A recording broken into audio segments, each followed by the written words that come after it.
வணக்கம் நண்பர்களே, என்னுடைய கிராமத்தில் நடந்த திருவிழா முதல் பார்ட் ஆல்ரெடி ஷேர் பண்ணியிருக்கேன். அடுத்த பார்ட்டு தான் இப்போ ஷேர் பண்ண போகிறேன். வெள்ளிக்கிழமை காலையில் பூ மிதிக்கிறவங்க எல்லோருமே கோயிலுக்கு நீராடிட்டு வருவாங்க. அவங்க எல்லாருமே காப்பு கட்டிட்டு கோவிலில் சாமி கும்பிட்டுட்டு பால் குடம் காவடி எல்லாமே கோவிலுக்குள்ளே அரேஞ்ச் பண்ணி வச்சுருப்பாங்க. மேளந்தாளத்தோட மங்கள ஒளியான புலவை சத்தத்துடன் இந்த நிகழ்ச்சிகள்லாம் நடைபெறும். அந்த டைமில் வேல் குத்திட்டு பறவை காவடி உள்ளவங்கெல்லாம் வேல்லாம் குத்துனதுக்கு அப்புறம் ஒவ்வொருத்தரும் சாமி கும்பிட்டு மேளதாளங்களோட சாமி ஆடி கோயிலுக்கு கிளம்ப ஆரம்பிப்பாங்க. அந்த நிகழ்ச்சியை தான் நீங்கள் பார்த்துக்கிட்டு இருக்கிறீங்க.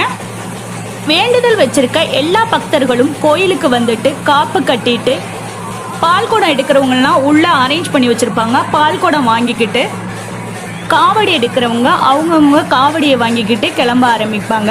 இந்த திருவிழாவில் பால் காவடி, ரத காவடி, பறவைக்காவடி, மயில் காவடி, பன்னீர் காவடி, இளநீர் காவடி போன்ற சிறப்பான காவடிகளுடன் பூ மிதித்தல் இதெல்லாம் நடைபெறும்.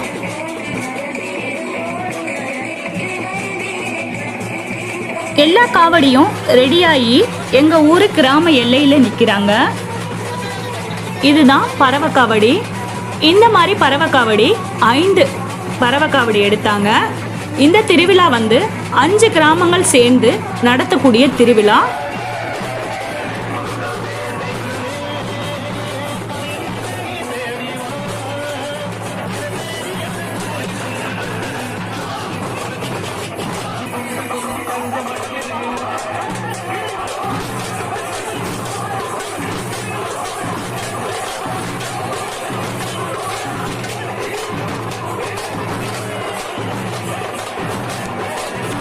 இது கூடவே சமாப்பு நிகழ்ச்சிகளும் நடைபெறும்.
பக்கத்து கிராமத்திலிருந்து கொடை கொண்டு சாமி வர ஆரம்பிச்சிட்டாங்க.